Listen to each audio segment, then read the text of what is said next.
Nós vamos falar agora da criação de questões de múltipla escolha. Então eu estou aqui já no meu banco de questões e vou criar uma nova questão e eu vou escolher múltipla escolha. Todos nós estamos familiarizados com esse tipo de testes, né? São os mais comuns.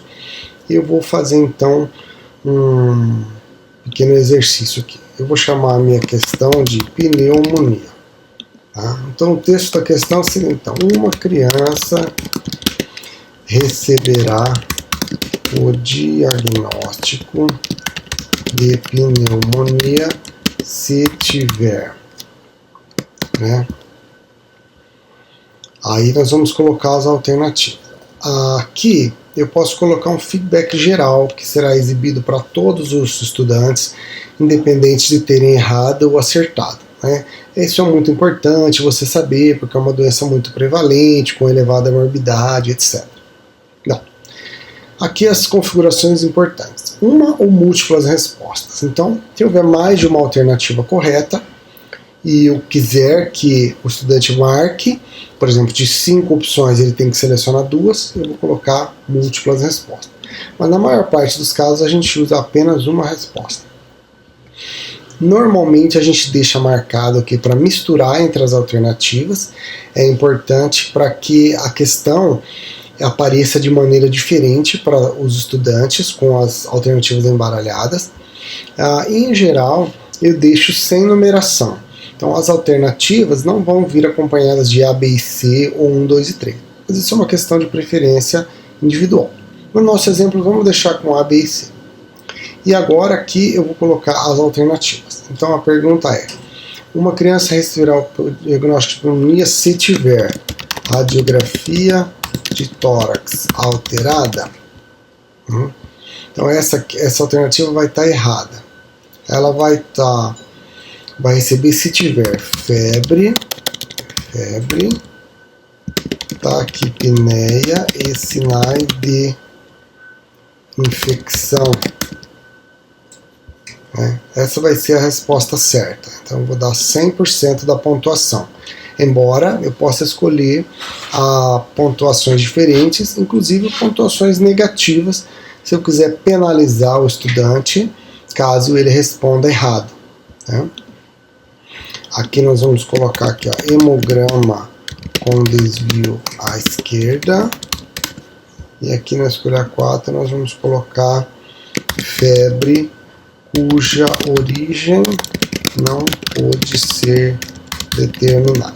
Todas essas estão incorretas, não ganha nenhuma pontuação. Essa aqui é a alternativa correta. Eu posso colocar feedback individual para cada uma dessas alternativas, e será exibido se o estudante escolher essa alternativa. Então aqui radiografia de tórax, eu posso explicar, não, só uma imagem radiológica não quer dizer que é uma pneumonia, né? Aqui na alternativa certa eu vou pôr assim: muito bem, você acertou, a taquipneia é o principal sinal, né? No caso do hemograma, eu vou dar, olha, só o hemograma alterado não significa que tem pneumonia.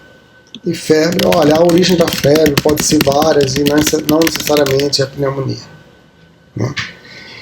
Eu posso ter muito mais alternativas, 5, ou eu vou adicionando mais aqui.